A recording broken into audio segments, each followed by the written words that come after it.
இன்னைக்கு பாண்டியன் ஸ்டோர்ல வீட்ல எல்லாரும் கோமதி இல்லாத நினச்சு கவலைப்பட்டு பேசிட்டு இருப்பாங்க.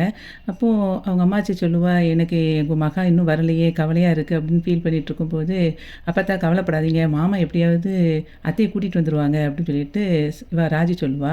அப்புறம் எல்லாருமே அவங்க அம்மாச்சிய வந்து சமாதானப்படுத்திட்டு இருப்பாங்க.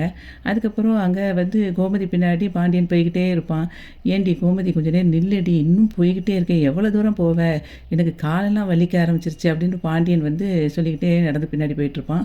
அந்த சமயத்தில அங்கேருந்து சரவணன் வந்து கால் பண்ணுவான். கால் பண்ணி, "அப்பா அவன் எங்கே இருக்கீங்க?" அப்படின்னு சொல்லி கேட்கும்போது, "ஆ உங்க அம்மா பின்னாடி போய்க்கிட்டு இருக்கேன். வேற எங்கே போவேன்?" அப்படின்னு சொல்லி சொல்லுவான்.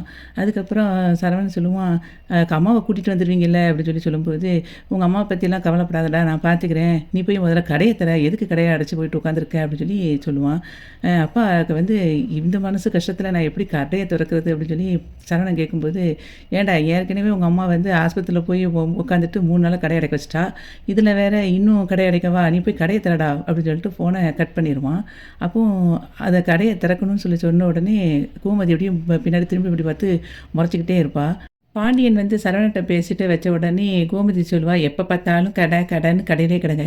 கரெக்ட்டு தாங்க. நீங்க கடையில இருந்தா தான் எங்களுக்கு சோறு கிடைக்கும். நாங்களும் உட்காந்து சோறு சாப்பிட முடியும்." அப்படின்னு சொல்லும்போது, "ஏன்டி நீ உட்காந்து சாப்பிட்டு நான் சொன்னேனாடி?" என்ன.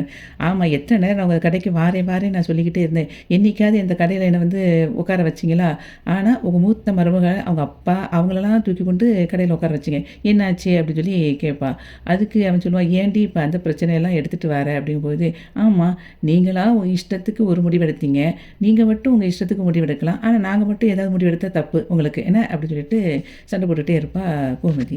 நான் ஹாஸ்பிட்டல்ல கிடந்ததுக்கு இவர் 3 நாளா கடைய அடைச்சுட்டாராம். அது தேவையில்லாத விஷயமா. ஆனா இவருக்கு காய்ச்சல் தலைவலின்னா இவர் பின்னாடியே போய்க்கிட்டு இருக்கணும்.